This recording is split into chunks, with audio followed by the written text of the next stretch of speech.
I heard a speech from 1985 where Minister Farrakhan shared a vision he had of him entering a mother wheel, right? What many will call a UFO. I also heard him referring to the mothership on numerous occasions. When Farrakhan speaks about the mothership, is it a metaphor for the fall of America? It's a reality for the fall of America, and it has some metaphor to it when it comes to our ability to advance and rise above civilization. But the wheel is real, and there is a mother wheel. The Most Honorable Elijah Muhammad said it's a man-made planet, and it has 1,500 bomber planes. They called them UFOs in the past. Now they call them UAPs. But Real when they quick, can you interview the explain? world right now, they Hold they on, Brother found that, Muhammad. Could you yes, sir, explain what's a UAP for those unaware? I never heard that term. unidentified aerial phenomenon. All right. That's their new term that they have slapped on it instead of unidentified flying object. But when they polled the world a few years ago, they found that 89% of the planet believes that there are UFOs and there is life outside of the life on this planet. And they believed that the United States government was then and is now engaged in a cover up. There are about 35 nations that have already agreed to expose their top secret files on these UFOs or UAPs. This is real. These are real. See, the enemy doesn't want us to think about the prospect of us or there being something in the world more powerful than them. They want you to see the F-52 bomber and the jet moving at the speed of sound and see the Air Force and the Russian military and think that they're the all-powerful. But the minute that we are made to know that there's a power in this world from God that's real, with real machines that will trump their power, then we began to see them in a different light. I'll just say this. It'd be good for the viewers to get the book Message to the Black Man and crack open and go to page 290 and start reading about the wheel and the dynamics of how it came into existence. Do you know that in 1993, the FEMA has in their fire manual a section on chapter 13 dealing with how to respond as a fire official to a UFO? That's why I didn't know that. It's in chapter 13. Look at some of what it says. It says, if you see a UFO, make sure that you do not stand under it if it is hovering low. Do not attempt to touch it because radiation could come from it, as it has been known to do before and burn you. That's the word then? The exact wording, as it has been done before. So they're saying, look, we ain't telling you what we think. We're telling you what we know. We've seen people that have gotten close to these UAPs or UFOs, and they have gotten close to it and they end up getting burned. Not it could happen. This has already happened before, but nobody ever talks about it. But you can turn on TV and you'll see shows called The Strange Universe and sightings of, it's millions of sightings a week of these objects. The question is, who is guiding them? Who's on them? Who's their friends and who's their enemy?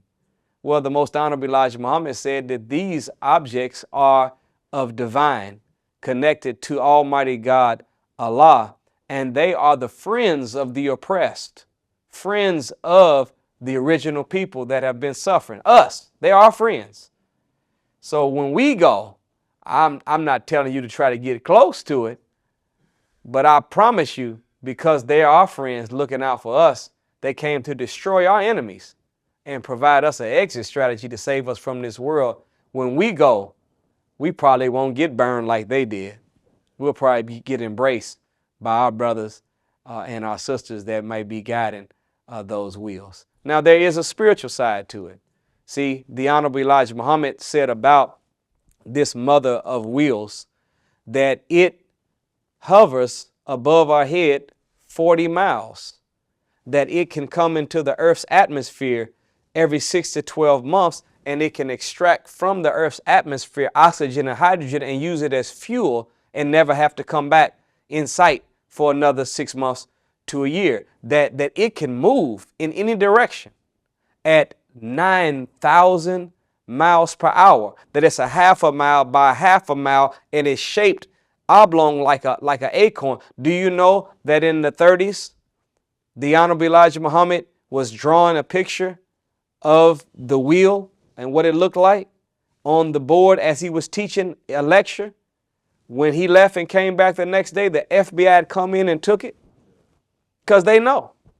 They know. And I don't have all my notes in front of me to break it down to you, but check it out. Check it out. But at 40 miles above civilization. See, this is also spiritual. That's how our mind should be. We should be above civilization. Notice that every rich and powerful person, whenever they go to get them an apartment downtown, where's that penthouse? It's at the top. You go to a hotel and check in and tell them you want the presidential suite. Where's it going to be? It ain't going to be next door to the gift shop on the first floor. It's going to be at the top. The mayor's office, top floor. Why do all the rich and the powerful want to be at the top? Because the higher you are up, the more you can see. The higher you are up, the smaller things appear to you. The higher you are up, you can maneuver things differently in your mind because you have what they call the bird's eye view. Well, when you get the teachings of the Honorable Elijah Muhammad into your head, when you get that proper knowledge of self, God, the time and what must be done, knowledge of the enemy, it begins to raise you in intelligence. And the more you're raised in intelligence, the higher you up. You go to that penthouse suite. You go to that presidential suite. You get to be on the top floor in the government building. And then at a certain point, you'll be 40 miles above civilization. Now you get up that high, guess what you can do? You can move in any direction you want to move at 9,000 miles per hour. You can get anything done you want to get done because you've got that bird's eye view. You've been raised in wisdom. And each of these bomber planes, there's 1,500. Look what the Honorable Elijah Muhammad said about them. He said they have 3 bombs apiece on them. And every bomb has on it a drilling mechanism and a timing device. They only land on cities. And when they drill down into the earth and go in, they go down 1 mile deep, and the timer goes off and they blow up and raise a mountain 1 mile high. Well, guess what? When you begin to be raised in wisdom, you can go out and start dropping that truth on other people.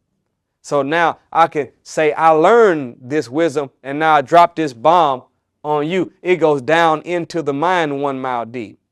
Well, 1 mile deep in the mind is the subconscious.